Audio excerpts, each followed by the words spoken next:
So this is the fourth lecture of the day by me. That's actually me. Huh. And then these are the 4 topics of discussion. Why are those the 4 topics? Who knows why? You all know why? You!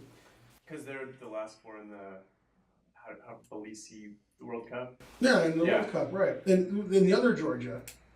That's where it is. Yeah, it's in Georgia. We're in Georgia. Right? Did you go to Georgia last year, Batumi? No. No, I did. Yeah, or was it 2 years ago? That was last year. Yeah, it was about a year ago, actually. Okay, so those are the final 4. Obviously, Wesley's going to win. Wesley's playing Dang, and Aronian's playing MVL, as you all know. Then the top 2 go to the next thing, even though they play a match, they still go to the next thing. Also, the last match, I think, is 4 games, and the other ones were 2 games. Okay, so I took what I thought was the most interesting game from each player for the tournament, mainly snippets, but yeah. Okay, so this is the game where Maxime beat somebody with a name you can't pronounce, so you know he's good. Yeah? Yeah. And this is the most boring position ever. So both players fell asleep and draw was agreed. No, I'm kidding. Yeah. This to me was the most impressive thing Maxime did, even though his opponent's not very high rated. Now in the first game of this match, it was very strange. Maxime was down a pawn for nothing on move like 15 with black, and he offered a draw, and the guy said, okay. So it's good to be high rated, yeah? When you do that, you say no. Whenever your opponent offers you a draw, the answer is no. And then you'll be a better player. Otherwise, you'll have a cool name, but nobody heard of you. Okay. So in this position, black played queen b8. Why? Nobody knows. It looks like it defends his bishop. Yeah? Yeah. So if white plays d takes e5, the bishop on a7 is defended. Yeah? Makes sense? Right. And Maxime played queen c1. Does anybody know why? I know why, so call on me. Yeah. To form a battery on the h6 pawn? Yeah, he made a battery on the h6 pawn, and black agreed and played queen c8. And now it's symmetrical. Okay. And now probably white's winning, even though nothing has been traded. Isn't that amazing? Yeah, queen c8's a mistake for the reasons you gave. It doesn't affect the battery at all? Yeah, he just took the pawn. Yeah. So if he takes on h6, which is the only refutation, which he did not do, and then I take, the idea is this knight's not defended because it's not, right? So if it was my move, I would play knight f5, threatening mate, and then you would take my knight, and I would take your bishop, and you lose your piece back, right? Yeah. And if you decide you don't want that to happen, you have an issue. If you move your knight on f6, then I play knight h5 and you resign. Because I mate you on g7. So you need your knight here to defend against knight h5, but you can't defend your knight because you can't. So there's no defense to knight f5, which is very strange. Okay, or as I like to say, Knight f5. Okay. Now, I don't know if his opponent expected bishop h6, or he's like, okay, I gotta deal with this. And this is actually very funny. When you teach really beginning kids, and they make the same moves every move, they play symmetrically, e4, e5, and whatever white does, black does the same move. So it's really funny that black did that here, like the next few moves. I haven't seen that in a Grandmaster game. So he played bishop h3. Exactly. It's hard to get in here, but once you're in, it's good. Yeah. Yeah. Okay, so bishop takes h3. And now, okay, so this is the part of the game. I mean, bishop h6 was the best move, and white just played. We'll go back for the newcomer, bishop h6, bishop h3. Very exciting. It is. Yeah. Okay, so this is unusual because I think the rest of the game, MVL played the best move. So don't play people who do that. Or play people who make a lot of mistakes. Yeah.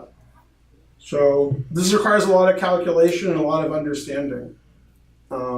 This move makes a lot of sense. It's just there's so many moves that look sort of reasonable that it's sort of hard to find this move. I mean, the hint is he's French, because he is French. So he must retreat. Right? The kids are like, what? Yeah. Bishop G5? Yeah, he played bishop G5, pinning the knight. And you weren't here, but I told the other people that this was a very strange part of the game because black just imitated white every move, which is very strange. He played bishop G4. Okay, and then after bishop F6, he played G6.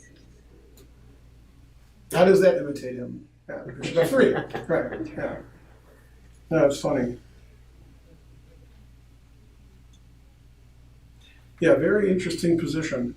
So, black wants to attack too. Black, not just white. Black wants to play queen G4 and move his knight in and start attacking. Yeah, very interesting. So he played knight F5 or... Knight. Yeah. So the problem is, I think, if you play the obvious move, taking a rook, because taking a rook looks good, I think that might lose. Obviously, if black's going to take back, then it's good to take a rook. But if he mates you, it's probably not. I'm not even sure what the best move for black is here, but I see a couple moves that I like. Anybody? No, nobody? Queen G4? Queen G4 gets him the area, but there's no big threat at that point. Knight H4? Knight H4 I think is a good move. I was preferring knight F4, but maybe knight H4 is better. Also the bishop G2. I don't know what to do here. It seems good for black. Although, yeah, knight H4, knight F4, yeah. So he played knight F5, which blocks out the queen. And so, yeah. And then he played knight F4 because I said that black made the same. Yeah. And that makes sense because if white starts getting his queen in here, that's probably not good. If I play bishop G7 and queen H6. Yeah. And he took on E5, which black cannot take on E4. And now, obviously, white's threatening queen takes this. So he took back. And then bishop E5. And yeah, the problem is black can't really replicate what white's doing now because white's bishop is actually on this diagonal. So that's, you don't want to play bishop takes E4 because your pieces are all hanging. Yeah. And again, you can't let white play queen to G5 because that's too checkmatey. So he played knight E2 check. Obviously he took. And if you take the rook, I'm guessing a lot of moves win, but that looks pretty winning. Yeah, that's a lot of guys on here king. Yeah, MVL's pretty good at that. So he played rook takes E5, and he took. And now, well, white's up a pawn, which isn't the most important. I think the most important is the knife on F5. It's a pretty big knife. Okay, also, white's up a knight. I tricked everybody. No? Didn't trick anybody? Okay. So here black should resign, but black played a really tricky move instead of resigning. A move that none of you would play. If you played it, I'd be like, what are you doing playing that? But your name's not as cool as his. So, what's the trickiest move you can play? I think I would resign if I was playing MVL. Queen takes? Yeah, I did resign when I played MVL. Yeah, queen takes, yeah. Now it's opposite bishop, so it's a draw. Okay, and then like this rook's coming here, and we got this action going on. This bishop seems sort of stupid. Yeah. Okay, so he played queen G5, because he has a queen and the other guy doesn't. That's a good idea. Rook D5, bishop E4. Yeah. And then it was funny, he took the rook, because that's the easiest way to win. And that's like way too winning. And then I was like, well, that was an interesting game. But, I don't really care because he's playing a guy I never heard of. It's more important when he beats like Spidler. So when I put the game in the engine, all of MVL's moves were correct. And I was like, wow, no wonder he's 2800. He plays a perfect move every move. So that's a scary guy when the position is so complicated and the computer says all his moves are right. That's harsh. And the one thing you want to learn from that game, other than that MVL is good, and that the material is not always the main factor, sometimes it's checkmate, is the reason MVL is good is he calculates really well, and a lot of people refuse to calculate because they're like, that's hard. Leave me alone. And actually, a lot of my students will go to me and say, now, I want to be good at this, but I don't want to do any work. I want to be good at tactics, but I don't want to do any tactics. I want to be good at this opening, but I don't want to study the opening. What? So if you want to calculate well and see tactics, you have to calculate a lot. And then if you're right, you're good at tactics. And if all your variations are wrong, you got to improve. But actually, most people are much better at calculating than they think. They just don't do it. If I said, I want you to find mate in 7, you're like, I don't want to. It's 7 moves. How about mate in 1? And I'm like, okay, but it might take you an hour to solve a mate in 7. It'll take him a minute. But then if you keep doing it, maybe it'll take you 45 minutes and then 30 minutes, and you'll get better. It's not that you can't do it. For example, I know a mate in 12, and I solved it in 1 second. And then I show my students, and they usually don't solve it, but it's one idea, and you just do the idea. Okay? And you can see many moves ahead. You just tell yourself, like, well, that's hard, I'm not going to. And MVL always looks many moves ahead, and then in complicated variations, he plays better than his opponent. And the questions I have about this game, but I'm not there, I can't ask him, is like, when he played bishop h6, was he expecting bishop h3? Or that surprised him? And when he played bishop g5, he probably expected bishop g4, right? And then did he know he was going to play knight f5? I mean, because these are really good moves. And it's funny, basically white's a tempo ahead, just like you're playing symmetrical chess, e4, e5, and the Petrov or whatever. Like, if this was black's move, black could play knight f4, and then the white queen is out of the game. So it's sort of funny that he uses his extra move to play knight f5. That's why there's no knight f4. What's also funny is, in this position, if you asked me which bishop is better, this one of these two bishops. I mean, this looks clearly better on a7. This one's blocked. But actually, by playing bishop e5, you make bishop e4 look really stupid. And so now bishop e5 is a good move, and it probably isn't a good move if the black bishop is on b8. So it allows these tactics that you don't have because the e5 pawn is defending the knight, and that's why MVL played d takes e5 here. It's a very hard idea to see, to take this twice when this is hanging and this is hanging. And so I tell all my students, you look at all checks and captures. And so when your opponent captures something, you should never say, I didn't see that. That's the only thing you should see. So when MVL played bishop takes h6, his opponent should have seen that coming. Maybe he did. And black played bishop takes h3, should have seen that coming. All these moves that are captures, which is almost every move. Well, you calculate that. You don't calculate queen a8, because that's a random legal move. If queen e8 wins, then the guy's better than you. What are you gonna do? But if the guy captures something, you say, I didn't calculate that, you have to stop doing that. Now, of course, if you had to calculate lots of variations every move, your flag would fall. But you don't have to. In fact, there were no tactics before this move. Nothing was taken. So they were moving around, and they have very symmetrical. These are all the same, right? We got a lot of the same here. And when after queen c1, queen c8, now this is symmetrical, and this sacrificing on h6 is symmetrical on h3, but it's white's move. So when you have a symmetrical position, and it's your opponent's move, that could be good in the endgame, could be Zugzwang, but not in the middle game. Right? The guy gets to do it first. So it's amazing that the guy kept playing the same move he did. He did every move, same move. I'd never seen that before in two good players, that every move was the same. I was shocked. And now the symmetry is broken because these bishops are on different squares. And so e5 and e4, or e4 and e5 are defended better by white than by black. And this doesn't really matter in this position. It looks good.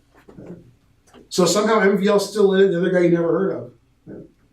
He's from your favorite country, Tajikistan. Right? Everybody's favorite. Okay. Okay, the next is nobody. Okay, that's Wesley So.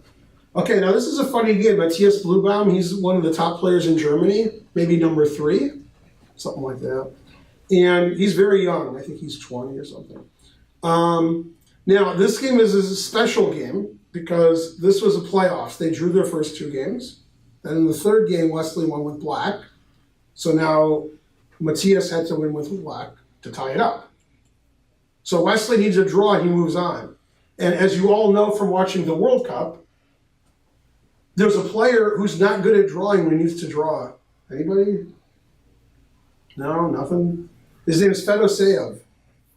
Fedoseev needed to draw with white and he lost because he doesn't know how to draw. He knows how to play crazy. Okay? Wesley So, he knows how to draw. When he needs to draw, he always draws. He never wins. Okay, this game he won. He blew his streak, but he really tried to draw. He did a really good job. Okay, so what did Wesley do in this position? Yeah, does Wesley ever take? No, but he took here because draw wins the match. Okay, and then he played. Now what's funny is here you always play c4 because that. But he just played here because he's trying to play boring, like symmetrical. And black is trying to not play boring, so black plays asymmetrically. And Wesley's like, no, I'll play symmetrically too. Yeah, we'll have the same position. Yeah, and black wasted a lot of time. And white trades everything off. Yay for trading. Okay.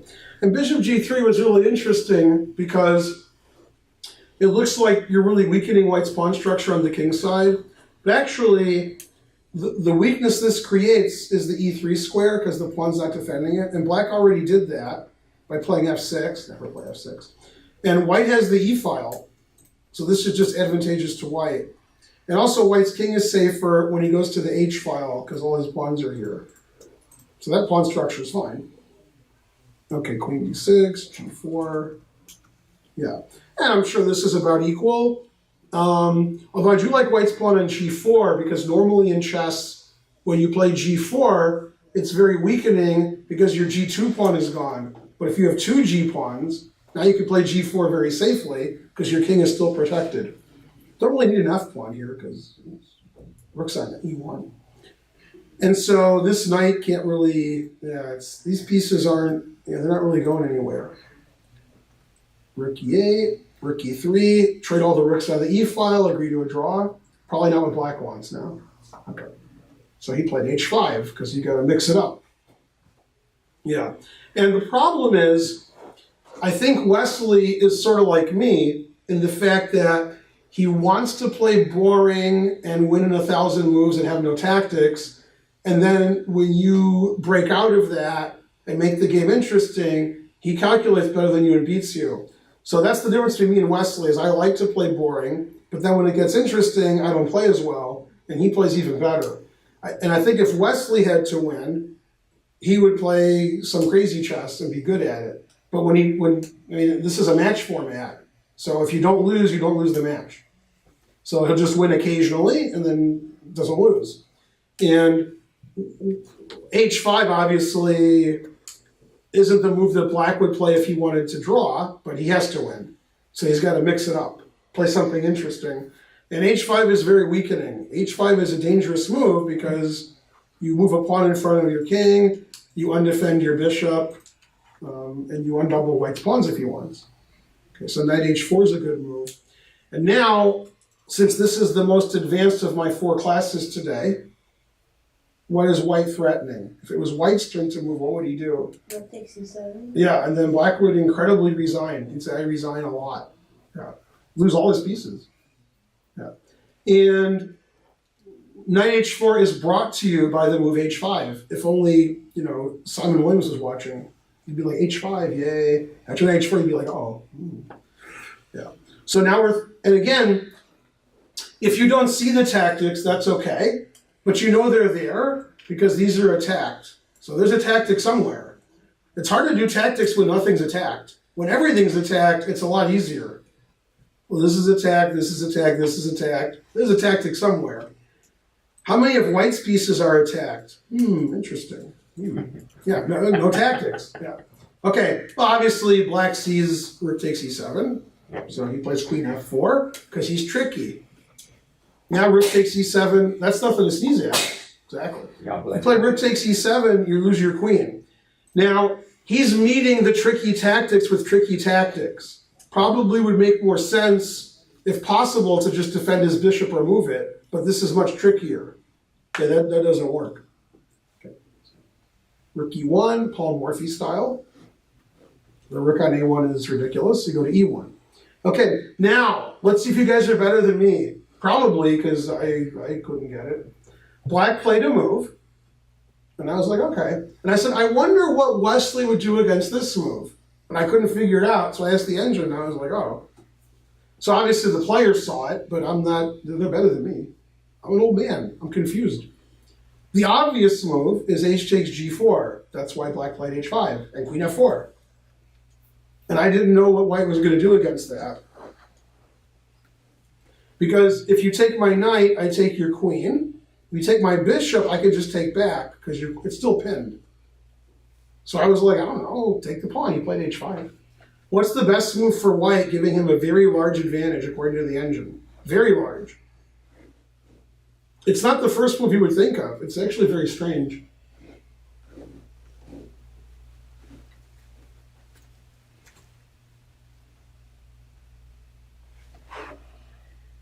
It actually makes sense because the rook on e3 is pinned by the queen on f4. So you unpin it, but if you unpin it, that gives black time to do something. So you unpin it and make a threat. Queen d1. Close. Problem with queen d1 is when black moves the g-pawn like this or this, then we're threatening the knight. Queen d1, let's see, you could play knight takes bishop then. So do I play g3 or do I take on h3? I'm an old man. Well, I could play bishop e4 also. Wow, this is too tricky for me. Well, it's either g3 takes or bishop e4. Let's see what the answer is. It's a fourth move? It is a fourth move. Wow, knight f5. I'm way too old for that move. Wow. So this is defending this, and the idea is if you attack my queen, I attack your queen. And this is still good for white, it says. It's very good for white. So actually, queen d1 is not a bad move. Yeah, queen d1 would be the best move. Yeah, he played, I mean, the idea that I saw, the computer told me, look, queen d1 might be better. Yeah, actually, I like queen d1 better now. I wonder what he would have played. I see Wesley like 3 times a year, so I'll ask him. I'll say, after hg4, what would you have played? He'd be like, what? What game was that? No. I'll tell you a funny story, because I like stories. It's about the next person I'm talking about. MVL. You guys heard of MVL? Didn't I already talk about him? Yeah. So MVL was about to give a master class in Gibraltar. You guys heard of that? Yes. What? Yes. Yes, you could answer. So Gibraltar is this really, really strong open tournament every year with 1 billion grandmasters, or 1 trillion or something. And after the round, they get a grandmaster who's good, not me, but a real grandmaster. And they sit there and they talk about some whatever. And MVL was doing the master class. It's supposed to be for very strong players. So it's...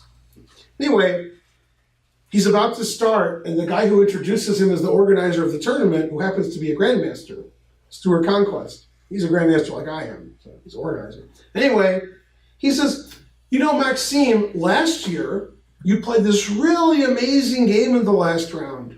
And he's like, yeah. And he's like, can you show us a little of that before you show us your lecture? He's like, sure.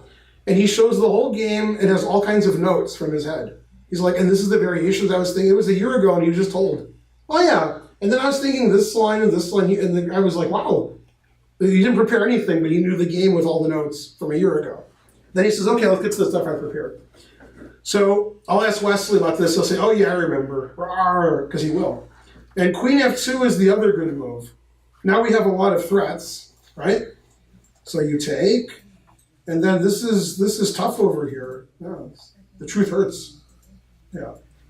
And the computer says that white's better here. White has a lot of threats. For example, if you play king f7 because you think you're the coolest kid ever, then what does white do? You! Rook takes e7. Yeah, the truth hurts.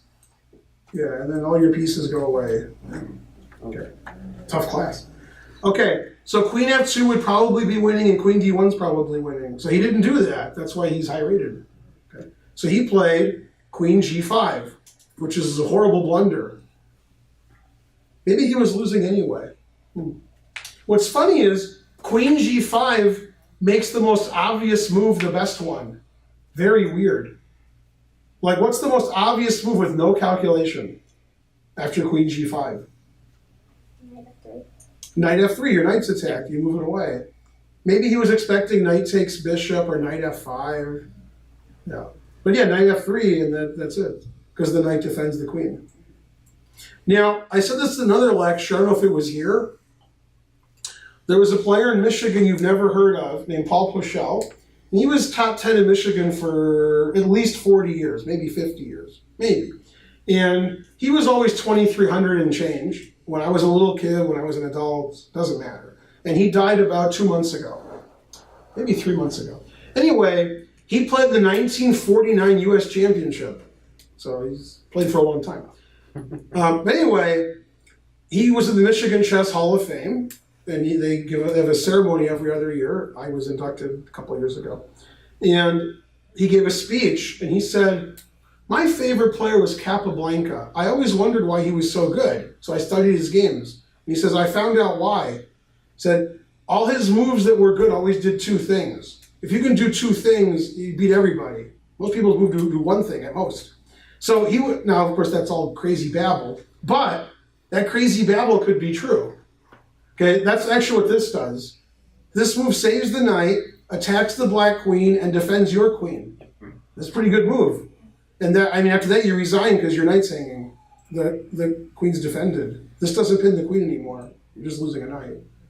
So queen g5 is a pretty bad blunder for somebody that rating, right? But when it's tactical, Wesley never makes a mistake, and his opponents do occasionally, so he wins and draws. That's a good way to win matches. Win one game and draw the other one. Yeah. Those kind of tactical mistakes, Wesley would never play queen g5 here, because after knight f3, he would just say, I give up. And even though you guys might think, my opponents told me, like, yeah, they make those mistakes all the time. Why do you think my rating is high? I don't play too good, but I don't make those blunders and my opponents do, so I win a lot of games. Okay? And that's why, you know, you're winning every game over here. What's wrong with you? The guy wins every tournament. Right, Alexander? Didn't you win the tournament on Saturday? What? Yeah. Friday. Yeah, right. And he's like, I win every tournament. What are you talking about? Yeah. So the tactics are very important, but somehow the game was always under control and he was always a little bit better. Well, he has the knight pinned on e7. It's like black was struggling for equality and he had to play for a win black. So that was, man, Wesley So. He's no Fedoseev. Yeah, Wesley So is going to win. You heard it here first. You guys at home already know that he won, so that's good. Because this is, like in 2 weeks they're going to see this. Yeah, so they're like, of course he won. He knew that. He hasn't played the semifinals yet against Ding, so we don't know anything, but he's going to win. You guys agree? Yeah. Okay, and then who's going to win, Aronian or MVL? That's the other match. MVL. Probably MVL. Then probably an MVL So in like 50 games. Draw, yeah. Probably. The games get faster as Yeah. Okay. Probably Wesley's an underdog when they get faster. MVL's real good at fast chess. But still, Wesley So, my teammate. Okay. And I just have to flip the board. This was Levon's best game, I think. This is against Ivanchuk, the favorite. Now, Ivanchuk's going to have a tough time winning because I'm pronouncing his name wrong, so you Americans know what I'm talking about, right? Yeah. But it's actually Ivanchuk. Okay. And Chucky, he's not as good as Aronian. But more importantly, Ivanchuk is 48. The truth hurts. So when you're 48 and you play like 20 days in a row, then you're 48. The first week you're not 48. Then the next week you're like, man, getting 48 over here. Okay, it's getting tough. Okay, so in this position, it's clear to everybody that this bishop is behind a lot of these pawns. Yeah? So black's obvious idea is, C5. yeah, but it's white's move. Ha-ha. So white played d4 and black played. C5. Yeah, okay. Now, I gave a lecture here today, not this class, about the castled king versus the uncastled king. That was the whole lecture. And the castled king kept winning, like it does here. It's amazing. Who would have thunk it? And so, when your opponent's king is uncastled, you want to not let him castle, and you want to open his king up. Right? You've already memorized this game, right? No. Yeah, I'm kidding. But you've seen the game. Yes. Yeah, see, there you go. Yeah. So what did white play here? How do you open up black's king? Rawr! Make sure you go rawr while you're doing it. Then the guy knows, that he's in trouble. D5. D5. Yeah. That's actually very thematic in openings where the bishops are on the same diagonal to play D5 and then pin the D pawn. okay, which is what happened. And then, how do you pin the D pawn? Knight h4. Knight h4. Yeah, now the D pawn's pinned, and f5 is not defended very much because that pawn is gone. Remember that pawn was there, now it's not? And even Aronian knows about knife f5, because, you know, they all know who I am.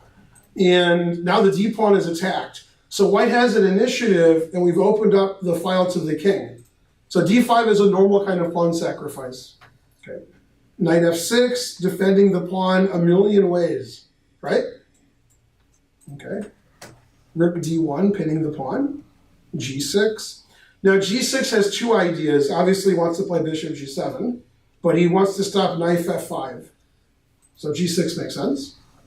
Then this is the most obvious move. I'm not sure if he played it, but I would play it. Anybody? There's only two moves I would ever look at here. I'm not sure which one he played. Bishop g5. Bishop g5 is one of them. What's the other one? e4. Yeah, I forgot which one he played, but he played one of them. I'd have to calculate for hours. More if he would play, I don't know, e4. More if he would have played e4 on move one. So, yeah. I don't know, I really want to play e4 because the king's on e8. Knight takes d5. And he has a heart attack. Yeah. Yeah, that move actually makes a lot of sense now that I see that he played it. And I saw the game before, too. Then he's going to play e4 next move. That makes sense. Man, that's really opening the e file. Wow. You can't move your knight because I take your queen with check. Okay, so you open the e file. Now, I have a name for this, which I've said in some classes, but not lately. I call that the Kramnik passed pawn. If you look at all of Kramnik's games where he's white, he has a lot of passed d pawns on d5. Very common. Then he wins. It's a good passed pawn to have. Okay, knight f6, queen check. This feels tactically, obviously, and then I take your bishop. Yep. Yep. If queen e7 was a good move, you wouldn't have played queen e2. Yep. So king f8, a4, and that follows my rule. You have to watch all my videos to know that rule. It's a very specific rule. When your opponent's pawn is on b5, you play a4. It's a rule that I have. Notice the threat. Good threat, right? Okay. So b4, giving away the c4 square. And you're like, who cares about that square? I'll get back to you in about 4 moves. Okay, bishop e3. And just black's position is ridiculous because you've got this going on. Terrible. Queen d6, rook c1. Morphy-style getting all of his pieces involved. Knight f3. I wonder where that knight's going. h6, stopping knight g5. Oh, here comes knight c4. Who would have thunk it? Wow, very lucky. Okay, lucky against Chucky. That patent pending. Okay, king g8, and now he tricked all of you. Knight e4. When you thought he was going to c4, because I told you that. Okay, and then d6. And this is very funny. So, on social media, I've been there occasionally, a grandmaster who no longer plays chess, Susan Polgar, she posted about this. She was furious. And she said, black resigned here. Nobody would resign here. Like, I'm a grandmaster, I wouldn't resign, and the grandmasters I know wouldn't resign. And I don't disagree with that sentiment. I would not resign. However, she was insinuating that resigning was insane, when actually resigning is reasonable. It's just that I wouldn't resign, and she wouldn't resign, and so forth. Like, I agree with not resigning. And I also agree with her that he shouldn't resign. I agree with all of that. However, his resignation is not insane. His resignation is very reasonable. And I can prove it, because I have computers and stuff. Okay. So they were like, the people on the internet, we'll call them internet people, they were like, oh, he resigned because of the great respect he has for Aronian.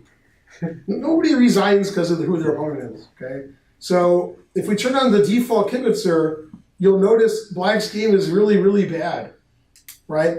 Material's equal, and white's +2. Now white has, and it gets higher. So if actually Susan didn't look at the position, just looked at the numbers, she'd be like, okay, resigns. Very reasonable resignation. But she'd look at that, she's like, what? Resign there? That's crazy. Okay, that's amazing. The more it thinks, the better white's position is. Now, white has a million advantages here. One is these pawns are weak. Okay, this is the greatest pass pawn ever. That's ridiculous. That's ridiculous. That's ridiculous. And I don't know how you defend your c5 pawn. I'm going to take it. So the computer's like, oh, bishop takes e4. Also, I could play knight f6 check. Bishop takes b7, winning material on 2 bishops. So you can see that this is just horrible. This is the worst position ever. Now, black's position is probably okay if he could play king h7 and rook d8 and then move again. Then maybe it's okay. How's that black rook on h8 going to get out? Ever. Horrible. So look at the evaluation. Is that a crazy resignation? That is normal. People resign when it's like plus 1.5, plus 2, right? So if 2 engines were playing in a supercomputer tournament, the guy might resign for his engine. If they both said like plus 3 on both engines, they're like, all right, like, I give up. Yeah. So he knew what was up. That's called getting totally dominated. Okay. This is the worst king ever, the worst rook ever, the worst queen ever, the best passed pawn ever, the weakest c pawn ever. And if these bishops ever get traded, if anything trades, then you're going to lose your a pawn, either with bishop b7 or queen a6. So this position's a disaster. So resignation was like a little early, but it wasn't like they were making it like, oh, crazy Ivanchuk again, resigning for no reason. Like, man, he's getting crushed, right? And I think the main cause of this was d5, and they claimed in some position like around here that he thought 42 minutes on one move. So Ivanchuk didn't like his position. And when he did resign, he had like 5 or 10 minutes, his opponent had like 45 minutes. So yeah, he knew what was up. Yeah.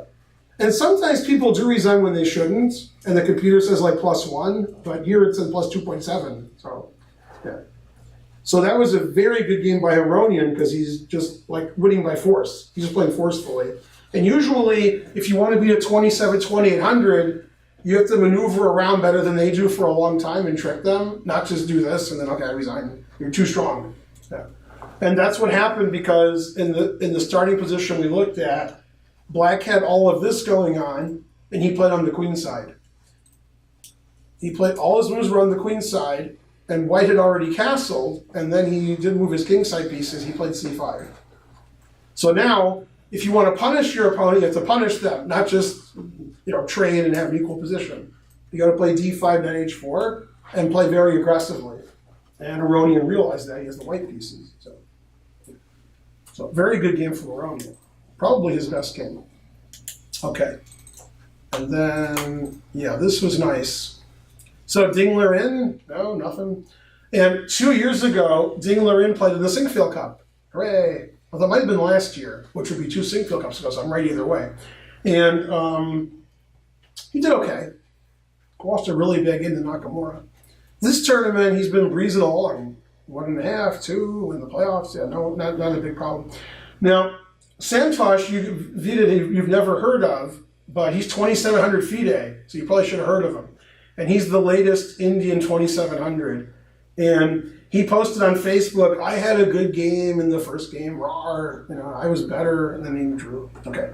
Now, if you're my student, and you're not, you know the following saying by Ben Finegold. If you're not, you don't know it. Or if you watch all my videos, you have a chance. How many pawns is a piece worth? It's one of my sayings. You can't guess it, you have to know the saying. Guessing won't help you.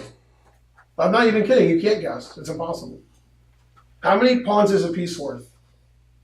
All right, what's your crazy answer before you met me? 3. 3, that's the crazy answer, right. You tell any GM that, and they'll shake their head at you. Any GM, okay? And the correct answer, which I made up, you write this right furiously here, is a piece is worth 9 pawns. Yeah, write that down. So I have a question. Should you ever sacrifice a piece for pawns? No. You can't get 9 pawns unless you're playing Bughouse. Then you can do it. Right? In Bughouse you can get 9 pawns for a piece. 16 pawns. Yeah, for a piece. Right. So in regular chess, you can't sacrifice. Now, if you said what's the material here, any small child would be counting how many pawns black has for a piece. And anybody like me would say white's up a piece. You give black 1,000,000 pawns, I don't care. Okay. Now, because black wants to take pawns, ooh, I have 2 pawns for a piece. Whatever, yeah, I don't even care. Okay, I have 8 pawns, I don't care. Okay, now white's winning because white has more pieces. So when you have the option of having pieces or pawns, take pieces. The only exception, which proves the rule, is in the end game when there's nothing on the board and you're queening all of your pawns, that's good. Is black queening all of his pawns? And not only that, this king has all the pawns moved in front of it. Boo! So when your king is exposed and your opponent has more pieces, it's time to resign. Okay, now Ding Liren knows this. He knows that I'm winning because I have an extra piece and my opponent's king is exposed. He doesn't say, oh, I'll win eventually, I have an extra piece. He says, I have to punish my opponent for their exposed king.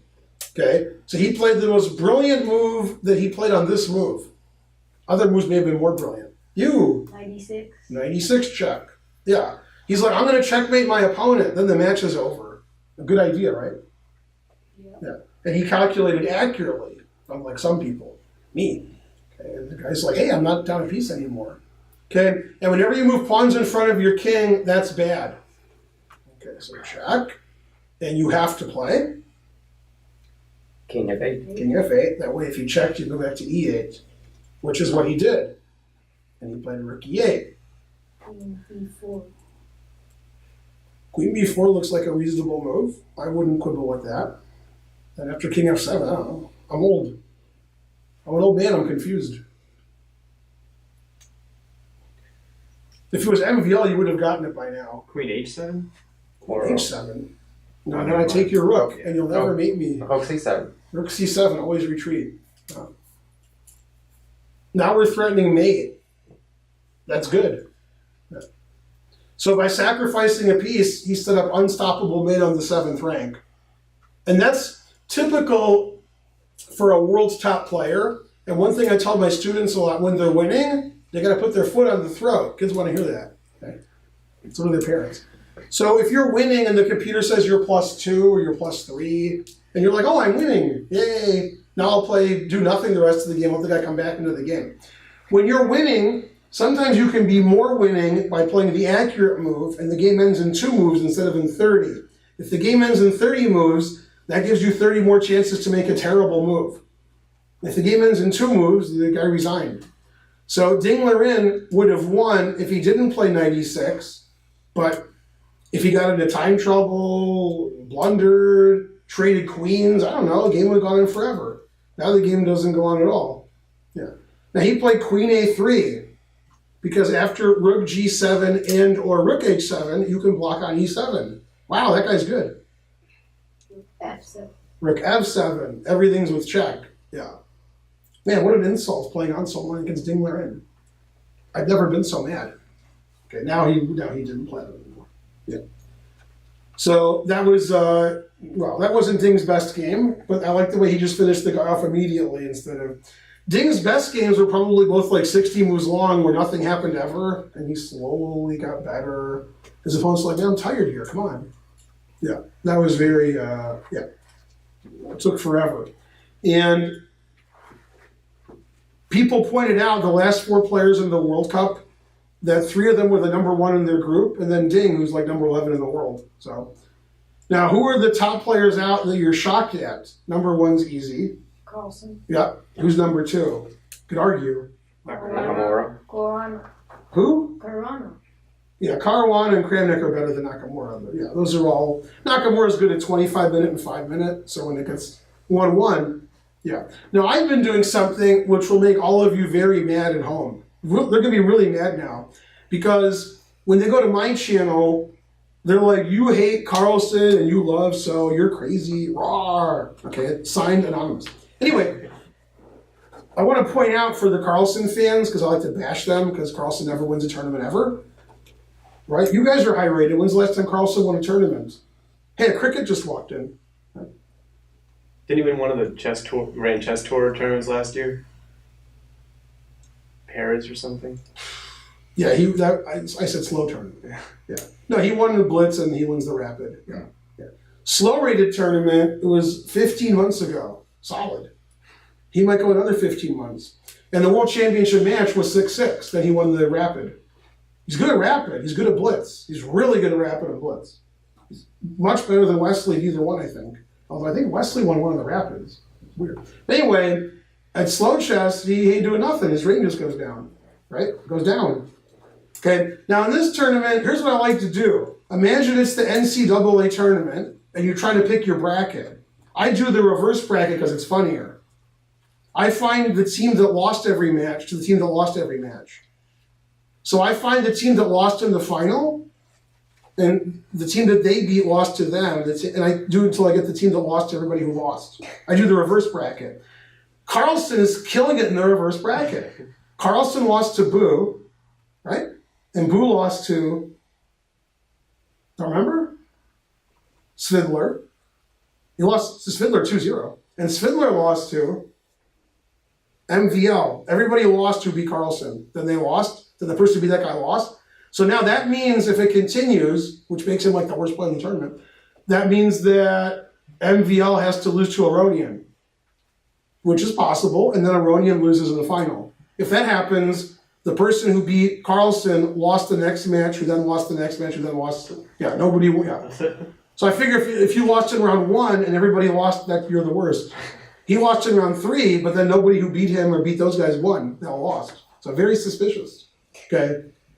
You think, okay, Boo beat Carlsen. Maybe he's great, but he lost his next match. So, you know what I mean? He lost 2-0. So, yeah. But now Carlsen gets to play this other tournament with like a million GMs. Isle of Man. So that's good for you guys. Because now there's like a million GMs playing each other. All the guys who got knocked out went to this other tournament. Like it's some Swiss. So like next week there's some huge Swiss with all the top players in the world that got knocked out. So it's very funny. Yeah. But Carlsen, just looking at his rep now, he's not winning any tournaments. It's unfortunate. He might be the best player in the world, he just hasn't shown it. A friend of mine once said, I'm the best as long as I don't have to prove it. And I was like, okay, yeah. I'm higher rated than you, but I don't know if I beat you unless we play. So, okay. So since we looked at the 4 games, let's go back and we're going to look at one of my favorite games from one of these 4 players. But since I know every game ever played, you guys will pick the player. MVL, So, Aronian, or Ding. Notice they were white in every game. It's hard to win the World Cup with black. Although today, MVL beat Svidler with black. So, anyone? You hit all the players equally? How about Aronian? Who? So, He's louder. Okay, so Aronian. Let's look at the most famous Aronian game. Search. And he was black, obviously. If only my son was here, he would know. Aronian has a lot of good games. Like a lot of good games. But let's do the obvious one. Who's the second most evil player in chess? The number 1's easy. Carlsen. Carlsen's 1 or 2? Giri? Very good. Yeah. Obviously Nakamura's 1, and then Giri's 2. Yeah. Wow, this is a great game. Let's see, 2014. Is this going on the internet? What? Is this going on the internet? Where? Giri won't hunt me down. Oh no, Giri, he'll beat me up. If he could stand up. Yeah. No games found, why not? Is it still looking? What did I do wrong? Did I do everything wrong? Probably. 2004. Oh, I'm supposed to look at Mega Database. Wow, I looked in the wrong database. Okay, so Giri Aronian, 0-1, don't ignore colors. No, okay, and never, year. Right, everything's right, yeah? Yeah, there we go. I was looking in a database where they had no games. Okay, obviously this is the game. Let's see. Yep, that's the game. Yeah, this is a great game. Okay, so Giri's white. Wait, this is a blitz game? This wasn't a blitz game. I thought it was a rapid game.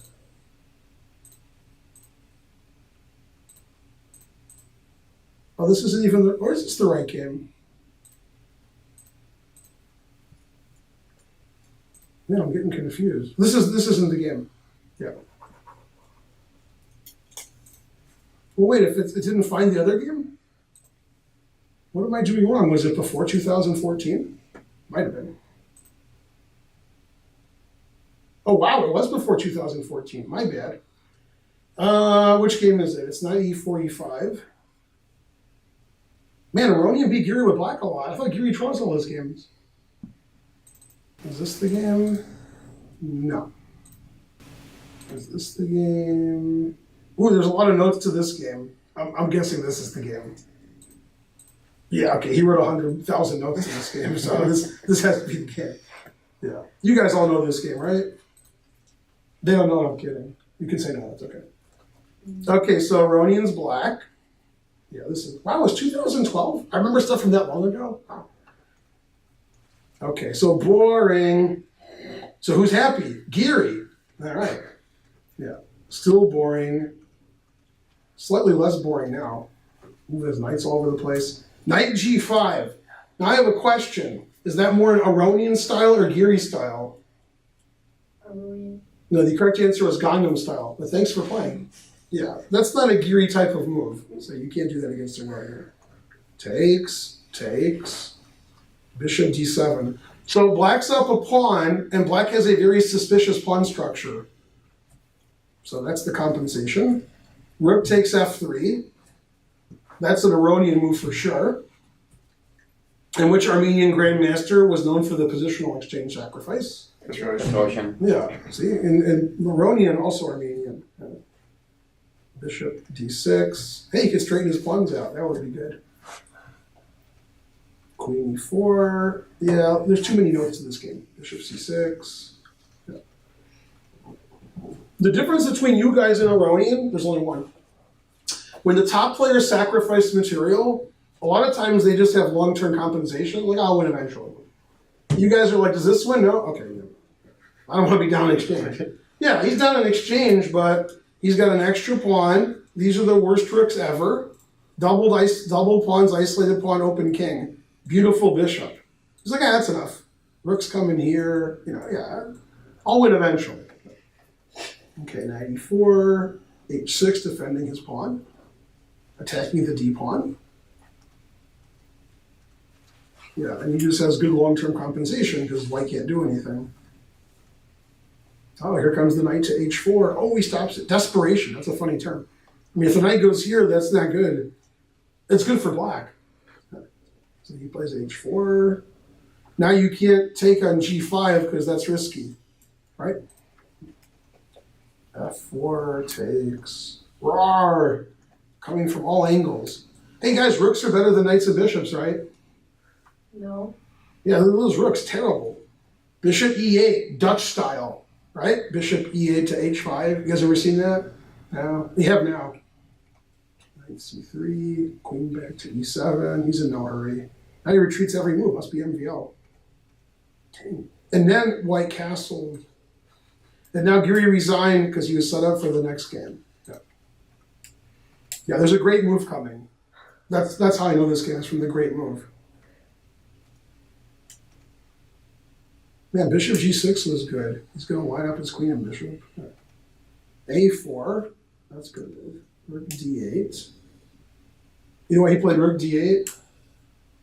What the plan is? Rook d6. I think he just wants to play e5 and he defended his d pawn. He's a smart guy. Knight e2, ready for e5. e5 anyway. Takes. Rook e8 attacking the knight. Queen d7, allowing a beautiful finish. Yeah, I agree with that.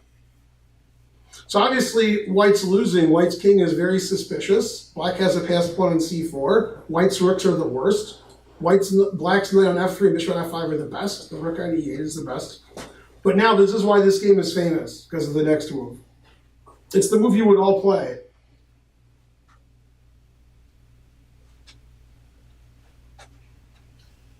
And you would all consider it. Do you guys remember at home? Spencer's yelling the answer out. Wasn't there like a queen sacrifice? Queen sacrifice. I'm not that good. Yeah. I've seen this game. Yeah, it was a great game. So Aronian's better than you, so he played knight to d3 check. Oh, they won't let grandmasters cheat anymore. c3, those are the wrong move, sorry. Rook a2, and then knight e1. Yeah, knight e1 was a good move. Now that's really cool, to play knight d3 check. And then he takes, and queen f4 check. There's your queen sacrifice. Yeah. And the truth hurts. Man, what a good move. You see what happens on knight takes queen? All right, good. Yeah, king d1, queen e4. Now we have a lot of threats, such as queen b1 almost mate, queen d3 almost mate. Everything's almost mate. They all win too. Yeah, I said he resigned here. The question is it forced mate or it's only like plus 20? There's no mate? Wow. Man, plus 56 is harsh. So they're saying that white has to do this.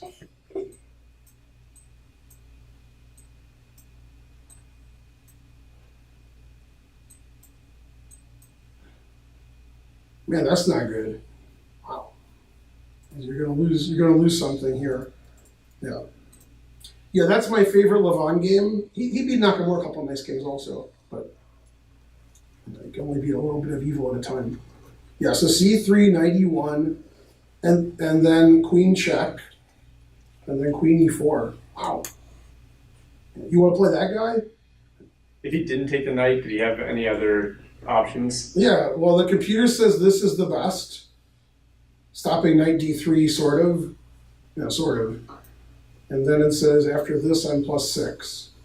Well, you have to realize black's up material. He didn't sacrifice anything. He's got like a knight and a bishop and 3 pawns for a rook. Plus, he has this attack. So, yeah, if you want to see pieces that are not coordinated, white did a good job. They have nothing to do with each other. All randomly placed. Yeah. Yeah, that was a great game. That was a Tata Steel. I played a Tata Steel when it was called something else. It was like 2 times ago. Because what happens is, they don't sue me. Oh, you can sue me, I don't care. They have a steel company that pollutes the hell out of everything, then they change the name every 10 years. Yeah, that's all true. So they were called Hogovens, then Tata Steel, there's another name too. So I usually just call it Vaikanze because it's the same city. But the name of the company wants the name after their company. So we're very environmentally responsible. Yeah, but all they do is pollute. So. But yeah, they're great. So yeah, that was, Tata Steel, Vaikanze, Hogovens, whatever you want to call it, they had some really strong tournaments. And Giri doesn't lose very often, and he loses less often with white. And especially like in brilliant fashion like that. So Aronian has a lot of fans, because he's playing knight e1 and queen f4 check, and everybody else is like, well, are you going to draw move 10? Yeah. So if you want to get fans, and you want people to look at your games in 1,000 years, you can't be drawing them all.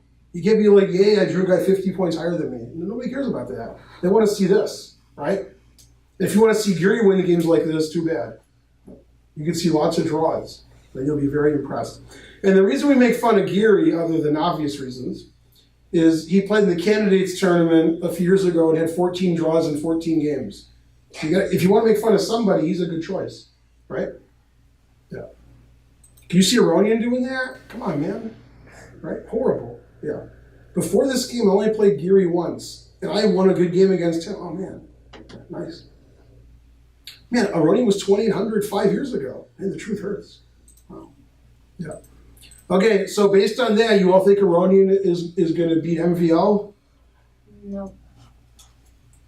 Yeah, I got MVL playing So, and I want So to win, but I think MVL might win. But I want So to win. So, but MVL might. Because MVL's on a hot streak. He's had a good year. Yeah, actually, there were like 3 consecutive hot streaks. Wesley won every tournament, and then Aronian won every tournament. Now MVL wins every tournament. So MVL's turn. Wesley, in succession, won the Sinkfield Cup last year. Then he won in London, the Chess Classic. Then he won Tata Steel. Then he won the U.S. Championship. So I don't think Caruana and Nakamura approved of all that. And then he had a bad tournament. So we're like, oh, he's no good. He had a bad tournament. And the truth hurts. Then Aronian won a lot of tournaments. Aronian didn't do anything for like 3 years. He was just chilling out. He went from 28.30 to like 27.80. And he's like, all right, I'm good again. And then he won a lot of tournaments. And now MVL's killing it. He won Sinkfield Cup, and now he's winning this like pretty handily. His matches are pretty good. Hey, he plays pretty well. He used to be your favorite. So, yeah, but then he got 2,800. Now I'm off him. Come on. Anybody who's 2,800 can be good. But when he was like 20th, 30th in the world, I was like, that guy's really good. Because I knew he would be, You like their older stuff. Yeah, and also like Anand. I thought Anand would be the best player in the world when he was 16, and he was 24.05. I was like, wow, that guy's good, because I met him. And I was like, wow, that guy's good, right? I knew other people who were 2,400. They weren't like him. But then he showed us. Usually you can't predict when guys will be 2,800 when they're 2,400, but I did anyway. I was like, wow, Anand's really good. And he got really good. Yeah. And now I'm off MVL because he already made it. Now I got to go for somebody. I don't care about him anymore. Yeah. I mean, Wei Yi's just too easy. Obviously, Wei Yi's going to be 2,800. He's young and 4,000 already. You got to find guys who are, 12, 13, 14 who you think will be 2,800. Then you're predicting. Yeah. Obviously, Praggnanandha is going to be good. And that other guy, who's the guy from Uzbekistan? That guy's good. What? Nothing? He's like 11 and he's 24.50 FIDE. And that guy's good. No, his first name's Norodrek, and it's like Abaratsov or something, and that guy's good. Him and Praggnanandha are really, really good. They'll be top 10 in the world, both of them. But give me like 5 years. And I'll talk to you later. If I'm alive in 5 years, I'll let you know. Yeah. All right, so next week we'll see who won the match. All these matches. Nobody gives Ding Liren a chance, but Ding's pretty good. 2-game match, anybody can win. Even me. No, I can't. No. But it's funny because Fedoseev beat Nakamura 1.5-half, and then he lost in the playoff. He lost 1.5-half to Wesley. So, man, Fedoseev, he plays real. Fedoseev, he'll be 2,800. I predict. He's really good. Yeah, he's the next 2,800. He reminds me of Naka and Wesley when they were younger. The way he plays, real interesting and creative. And Wesley and Nakamura both got less creative as they got older because they wanted to win more and get a rating up. When you're too creative, you got to watch it. Sometimes you lose all your games. I can give you a lot of examples. Shirov, Morozevich. Like, Cyril was on the internet yesterday saying Morozevich is the most talented creative player who ever lived. And I'm like, well, where'd he go? He was number 2 or 3 in the world, and now I can't find him. Maybe he's next door. I don't know. He went from like 27.99 FIDE to like 27.10. But I mean, I agree. He's real creative, but I mean, if you lose all your games, that's tough. But he's real fun to watch. He has a really interesting idea. And Shirov did the same thing. Shirov was top 5 in the world. Where you go? Yeah. Other people like Anand, Ivanchuk, Kramnik, they're still doing real well. Ivanchuk won the World Blitz or something. Was it Blitz? Yeah. Like a few months ago. So, still good. All right. Class is dismissed.